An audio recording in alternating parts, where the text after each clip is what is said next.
Hello everyone, I'm Mike DeAngelo with That's Entertainment, and this is your video review of Starcraft 2 by Blizzard Entertainment. When a developer has an excellent track record, hype and expectations can almost guarantee a tremendous sales flow. When the developer is Blizzard Entertainment, we're probably lucky there aren't riots in the street by the time one of their games actually gets released. Because of Blizzard's formula of not releasing a game until it's absolutely ready, gamers typically end up with fantastic games. They also wait an incredibly long amount of time. This latest case of waiting for almost ever is Starcraft 2. Already taking heat for breaking up the game into planned expansions before release, Starcraft 2 definitely has some fans to bring back into the fold. Despite the apprehension, will Blizzard's record remain on track?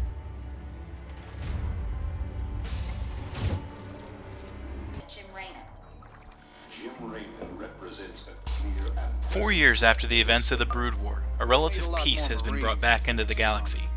The Zerg have disappeared, and the Protoss have no reason to be as aggressive in their absence. The Terrans, however, have their own problems.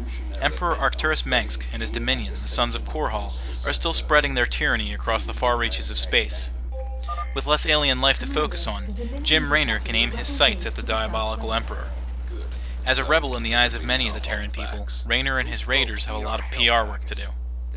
Of course, not everything plays out simply, and some familiar faces help to round out the bunch of newbies. Raynor is still haunted by the ghosts of his past, and he will either have to find a way to dismiss them, or meet them head-on.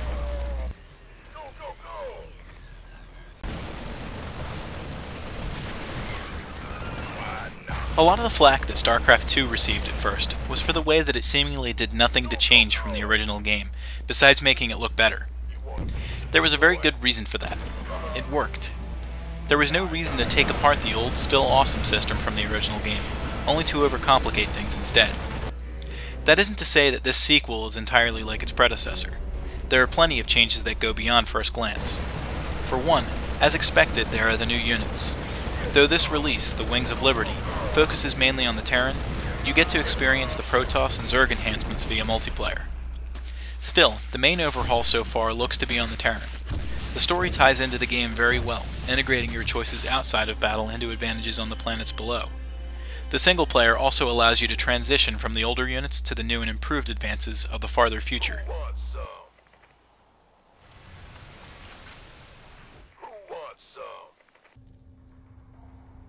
One of the best parts of the game is also one of the worst. Starcraft 2 is such a beautifully presented game, both graphically and audibly, that you may end up realizing your computer just doesn't cut it. A new rig will be necessary to stop the inane slowdown that affects not just the game, but even the least impressive cutscenes. Speaking of which, Blizzard is at it again, showing what it can do in full force. There are two variants of the cinematics. Some are a little less refined and help to draw a focus on the story. For the really killer presentations, including one interesting look into the past, they go all out. You'll be really impressed, even when the details aren't cranked all the way up. The music is standard Blizzard fare. Sometimes you get something impressive, but you won't end up humming the beats after hours. The sound captures the atmosphere fairly well. The voice takes a step beyond, though, and really impresses. Whether or not you're listening to Arcturus, Raynor, or any of the other supporting characters, the actors took their jobs very seriously, and delivered a fantastic performance because of it. The doctor is in. we hear you. We could use some help here. You could waste months playing Starcraft 2, and that time frame is probably undercutting it by a lot, judging by the successful life cycle of the first game. There is just so much to do in this latest release from Blizzard, regardless of which mode you're playing it in.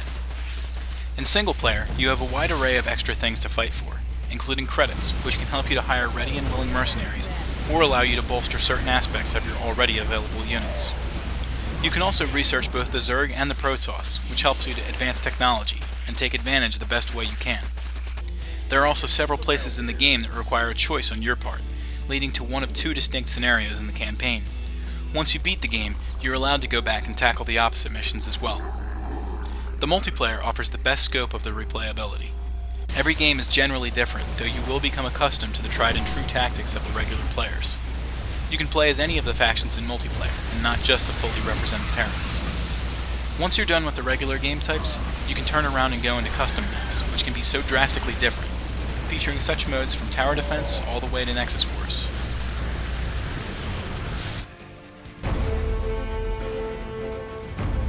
Blizzard has a habit of knocking the bar that it is set way higher, and StarCraft 2 is no different than its previous endeavors.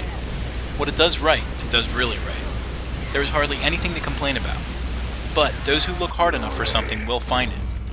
Though it was known about for a while now, the game is being split into 3, and though the campaign does feel full and nearly complete, the end is abrupt and feels kind of forced. Fans will have to wait until Heart of the Swarm comes out to find any real semblance of closure from Wings of Liberty. They might be angry at their required patience. Perhaps, though, for Blizzard's sake, time will heal all wounds. That's Entertainment awards StarCraft 2 a score of 9.5 out of 10. It's about time.